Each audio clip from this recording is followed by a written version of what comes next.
2 Samuel, capítulo 21, nós trazemos uma outra oportunidade. Amém, igreja? Amém. Ezequiel, capítulo de 33, quem achou, diga glória a Deus. Glória a Deus. Diz assim o versículo de número 1 e o versículo de número 2. Veio a minha palavra do Senhor, dizendo: Filho do homem, fala aos filhos do teu povo, e dize-lhes: quando eu fizer vir a espada sobre a terra, e o povo da terra tomar o homem dos seus termos, e o constituir por seu atalaia, e vendo ele que a espada vem sobre a terra, tocar a trombeta e avisar o povo, se aquele que ouvir o som da trombeta, se não se der por avisado, e vier a espada e o tomar, o seu sangue será sobre a sua cabeça. Eu gostaria que você colocasse somente os seus olhos no versículo de número 2, somente a parte C do versículo, que diz assim, ó: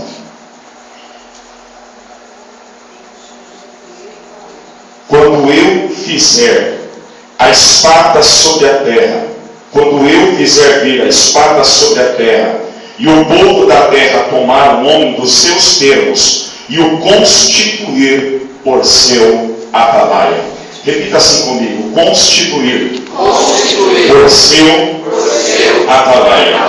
Fecha os teus olhos e ore junto comigo. Pai, nós te agradecemos por esta noite, onde estamos na sua presença, tendo a incumbência e a responsabilidade de pregar a tua palavra. Sei que não é fácil, Senhor, estar aqui, porque sabemos a responsabilidade de trazer, meu Pai, o alimento necessário para o teu povo se alimentar e comer nesta noite. Pai, eu creio que o que o Senhor tem para fazer em nosso meio é algo grande e é algo poderoso. Por isso, usa a minha vida por amor ao teu nome e pela tua misericórdia. Usa-me, Senhor, com uma palavra profética liberada do teu trono, uma palavra revelada vinda do céu, e o que o teu nome, Pai, seja glorificado para todo sempre. Este lugar te pertence, este lugar é teu, e nós queremos, Pai, nos esvaziar de nós mesmos e nos encher da sua presença, porque é para isso que fomos chamados, e foi para isso que o Senhor nos levantou nesta terra, para a glória do teu nome, em nome de Jesus. Amém. Queridos, o livro do profeta Ezequiel é um livro ao qual todos nós temos alguns textos e alguns capítulos guardados no nosso coração, e até muitas das vezes mencionando em nossas orações, ou até quando temos oportunidade de trazer uma saudação. Livro este, irmãos, que contém uma mensagem tão profética e poderosa, que fala sobre uma visão que o profeta teve sobre a situação que Israel estava, ao ponto de Deus comparar a vida espiritual deste povo como um vale de ossos secos. Imagine você tendo a oportunidade de Deus te levar a olhar a real situação da igreja, a real situação de algo que Deus colocou nas suas mãos para fazer, e a visão pela qual você almeja ou espera ter de Deus é uma visão pela qual o teu coração possa trazer esperança e sono. Mas a visão que o profeta Ezequiel vai ter é uma visão que aos nossos olhos não é agradável. É uma visão que aos nossos olhos, acredito que se eu transferisse a pergunta para você, e a pergunta fosse: irmão, se você estivesse na situação do profeta Ezequiel, qual seria a sua atitude e qual seria a sua posição? Eu tenho certeza que no imediato da resposta você teria: pastor, estar na posição do profeta Ezequiel não é para qualquer um. Porque profetizar enquanto tudo está bem é fácil, e você já ouviu isso, mas profetizar em meio de uma visão em que ele está enxergando o vale de ossos secos, e o próprio Deus direciona a ele a palavra e diz: olha, este vale pela qual os teus olhos estão a contemplar é a real situação espiritual que o meu povo está diante da minha presença. Então, diante deste cenário, irmãos, todos nós desejamos ter a atitude que o profeta Ezequiel teve. Mas a Bíblia vai dizer, irmãos, um pouquinho mais atrás, se nós começarmos a ler o capítulo de número 1, que o ofício ao qual aquele homem havia estudado não era para ser profeta, ao qual a Bíblia vai dizer, e a história nos conta, que o ofício pela qual ele havia se separado, ele havia se colocado como santificação para Deus utilizar o ofício sacerdotal. Ezequiel era um homem que tinha se especializado, que tinha separado toda a sua vida, todo o seu coração e toda a sua alma a entender, irmãos, os princípios pela qual o sacerdote teria que exercer o seu chamado quando viesse representar o povo diante da face de Deus. Em outras palavras, ele ia apresentar, ou ele ia representar toda uma nação, todo um povo diante da maior autoridade das autoridades que aquele homem já havia se apresentado. Ele teria que entrar dentro do Santo dos Santos e ali, uma vez ao ano, oferecer o seu sacrifício, apresentar a sua oferta e por outrora, pela misericórdia e bondade de Deus, poder sair daquele lugar ileso, sem nenhum ferimento e sem nenhum dano sobre a sua carne. O sacerdote nada mais era que representar o povo diante aos olhos do Todo-Poderoso. Em outras palavras, ele arriscava a sua própria vida, ele colocava a sua vida em jogo para manter alguém de pé lá fora. Vou repetir, dentro do lugar santíssimo, ele arriscava, missionária Célia, a sua vida para poder manter aqueles que estavam lá fora de pé e vivo. Eu já abro um parênteses aqui para entregar uma palavra revelada que veio no meu coração para entregar ao teu coração. Nós estamos diante de uma fase em que nós estamos lutando 24 horas por dia, de noite, de dia, para que nós possamos estar dando a Deus, ou buscando a Deus, para que Deus possa manter aquele que nós estamos aqui representando de pé, vivo e ileso, sem nenhum dano. Em outras palavras, eu estou dizendo, talvez você está carregando um fardo muito maior do que você está dizendo que esteja árido para suportar. Mas não se preocupe, porque diante da palavra de Deus, a própria Bíblia do Senhor vai dizer que quando o sacerdote entrava para sacrificar e oferecer a oferta do povo diante de Deus, lá estava alguém de lá fora olhando, e a esperança deles era para saber se aquele homem que estava lá dentro do tabernáculo, no lugar santo, está vivo. Eu quero dizer uma coisa para você, talvez o adversário está olhando para a minha vida e para a sua vida e dizendo, quero ver quanto tempo ele continua vivo, quero ver quanto tempo ele vai aguentar carregar todo o peso da casa, carregar todo o peso da responsabilidade do lar, carregar o peso dos filhos, carregar o peso do marido, carregar o peso da esposa. Ainda o adversário olha para mim, para você e diz, ele não vai aguentar, porque o peso é grande e o fardo é muito maior que ele possa suportar. Mas aí entra o meu Jesus, o teu Jesus vai dizer nesta noite, por mais que você entre nesse lugar com o teu fardo pesado, por mais que você entre aqui cansado, até com motivos de dizer, vou parar, vou desistir, porque eu estou lutando sozinho, eu não contra a correnteza, todo mundo está contra mim. O meu Deus, o teu Deus diz, ele, quando você entra aqui, o fardo que tu carrega, ele troca. Ele dá o fardo que ele levou a cruz maior. Ele traz o fardo que ele trouxe, que é muito mais leve e suave. Coloca nos teus ombros e diz, hoje o poder da graça permanece sobre a sua vida. Está, irmãos, muito identificado e está iniciando sobre as nossas vidas, ao qual o apóstolo Paulo diz a seguinte expressão, olha, quando eu estou fraco, é ali que eu sou forte. Aos olhos do mundo, as pessoas quando olham para o fraco, mal podem dizer e até se expressar do que pode vir do fraco, senão a fraqueza, o que pode vir do frouxo, senão a fraqueza. Mas quando meu Deus olha para você, e quando o diabo olha para mim, para você, irmãos, até a tua fraqueza é mais poderosa do que a força do ser humano.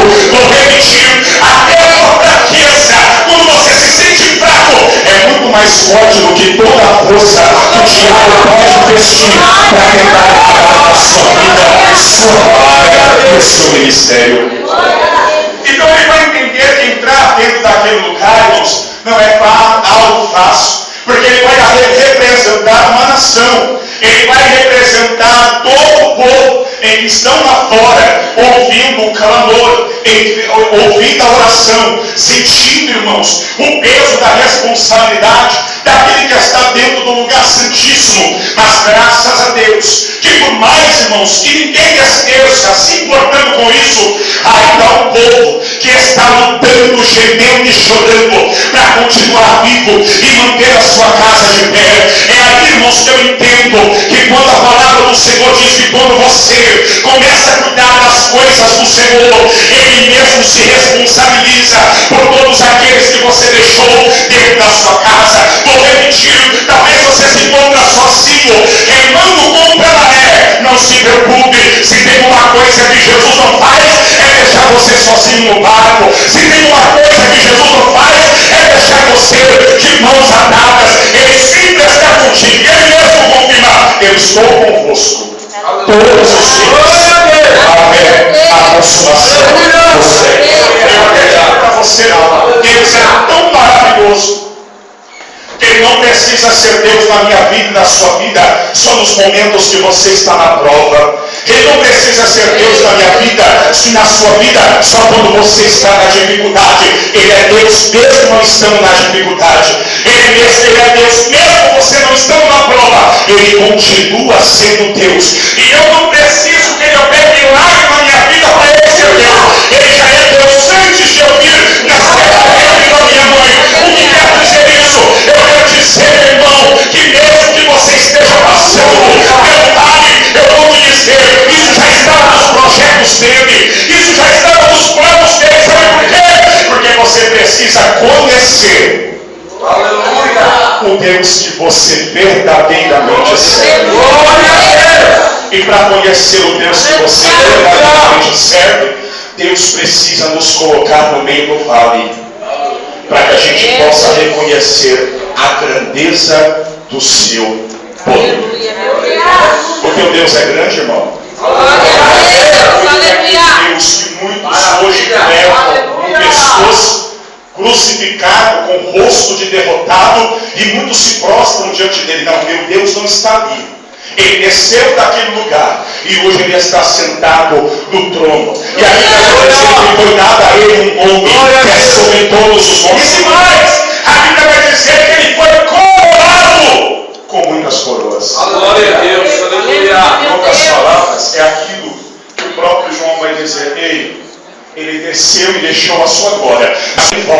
Ele volta com toda a sua glória, porque ele deixou simplesmente para me salvar e te salvar. Glória a Deus, aleluia. Entender que o ministério sacerdotal é meio difícil, mas mal ele vai saber que o que Deus havia reservado para ele não era mais ministério sacerdotal. Deus havia preparado para este homem, por nome de Ezequiel, um ministério de profeta. E o que é ser profeta? Ser profeta é nada mais e nada menos que ser boca de Deus aqui na terra. Vou repetir: ser profeta de Deus é trazer aquilo que ninguém quer ouvir, é falar aquilo que ninguém quer ouvir, é dizer aquilo que ninguém quer escutar. Então aquele homem vai sentir agora na pele o peso de ser um profeta em uma geração, em um povo, em uma fase, que é um povo que não reconhece a Deus como sendo Deus da sua vida. Então Deus vai levantar este homem por nome de Ezequiel, para que este povo possa entender que por mais que eles estejam presos dentro de uma terra estrangeira, escravos, eles não são escravos. Por mais que eles estejam, irmãos, com correntes nas mãos e nos pés, em que recebendo chicotada nas costas, ele está trazendo uma mensagem dizendo: ó, vocês estão em terra estrangeira, vivendo como escravo, mas a mensagem que eu trago para você é que vocês não são escravos. Deus não fez vocês para andar nessa situação. Deus não escolheu vocês para estar do jeito que vocês estão. E Deus me levantou aqui com um peso para trazer essa mensagem. Mas mal ele sabia que o povo ao qual ele ia profetizar não era um povo que estava com o seu coração aberto para receber o que ele estava trazendo. E se nós vamos estudar, irmãos, o livro do profeta Ezequiel, nós vamos chegar no capítulo de número 3 e nós vamos encontrar a missão do atalaia. Capítulo 3, irmãos, do livro do profeta Ezequiel, do versículo de número 16, a Bíblia vai dizer que o Senhor vai ensinar a ele como ser um atalaia. E a palavra, irmãos, vai dizer que quando o Senhor levanta ele para ser esse atalaia, o Senhor já logo prepara o coração do profeta e diz assim: olha, se prepare, porque o povo pela qual eu estou te mandando é um povo que tem um coração de pedra, é um povo que tem um coração duro. Em outras palavras, você vai ter que chorar muito, você vai ter que gemer muito, você vai ter que padecer muito, para que este povo pela qual você vai profetizar possa ouvir o som da minha voz. Glória a Deus. Aleluia. E aí eu fico imaginando, e a Bíblia não diz, mas eu vou só conjecturar, irmãos, para que você possa entender. O contemporâneo do ministério de Ezequiel é Jeremias. E quem é Jeremias? Profeta. Mas ele conhece, acredito eu, que Ezequiel, ele tem no seu coração, irmãos, a seguinte revelação: olha, eu já ouvi falar de Jeremias. Jeremias também foi um que instituiu-se como profeta. Deus o elegeu para ser profeta, mas ele é conhecido como profeta chorão. E eu fico imaginando que aquele homem vai tentar examinar e tentar, irmãos, trazer um pouco de conhecimento ao seu coração sobre o ofício do profeta, sobre o ofício do atalaia, sobre o ofício daquele que vai ser como para a presença de Deus, aquele mensageiro da resposta da palavra de Deus ao coração do povo. E eu fico imaginando que ele vai estudar o texto de Jeremias, e ele vai perceber que Jeremias foi intitulado como profeta chorão. Imagine, irmãos, você tendo que profetizar um povo em que você tem um contemporâneo, em que a Bíblia vai dizer que este foi dado um nome ou intitulado como o profeta chorão. E aí a Bíblia vai dizer por que ele chorava, porque quanto mais ele pregava, mas o povo não dava ouvido. Quanto mais ele falava, mais o coração endurecia.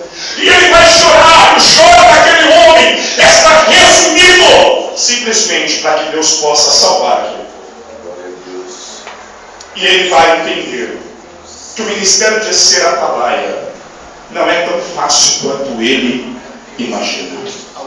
Cutuca o teu irmão no ombro e diga assim: Deus destinou a você um ministério que é mais raro do que você imagina. Glória a Deus, aleluia. Glória a Deus. Porque, irmãos, nós já os ouvimos e já presenciamos. Meu Deus, aleluia, Jesus. Que ser, irmãos, chamado é uma opção de escolha. Eu escolho ser chamado, e chamado para a salvação. Eu escolho, eu decido ser chamado, se eu quero ser salvo ou não. Mas escolhido, não há opção de escolha. Ser escolhido não é uma opção em que eu vou aceitar ou não. Ele determinou. Aleluia. E se ele determinou, não tem como revogar. Se ele determinou, não tem como eu olhar para trás e dizer não quero. Foi ele que determinou. E se ele determinou, entra aquilo que o próprio profeta disse. O Senhor olha para ele e diz assim: profeta, o que você vê, Senhor, eu vejo uma vara de amendoeira. Disseste bem, profeta, porque eu velo pela minha palavra.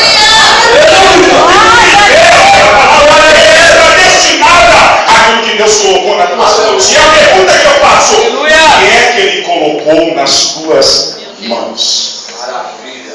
Repito, ser chamado é opcional, mas ser escolhido, irmãos, não tem como revogar. Glória a Deus. Ser chamado para a salvação, todos somos. Todos somos chamados a serem salvos, porque a Bíblia vai dizer em profeta, em Ezequiel capítulo 33, que o Senhor não tem prazer na morte do ímpio, mas que ele se converta dos seus maus caminhos. Então a opção de Deus é que todos sejam salvos, mas o homem tem uma escolha, que decidir se eu quero ou se eu não quero. Mas graças a Deus que eu estou pregando para o povo que está aqui nem Pedro. Por mais que a palavra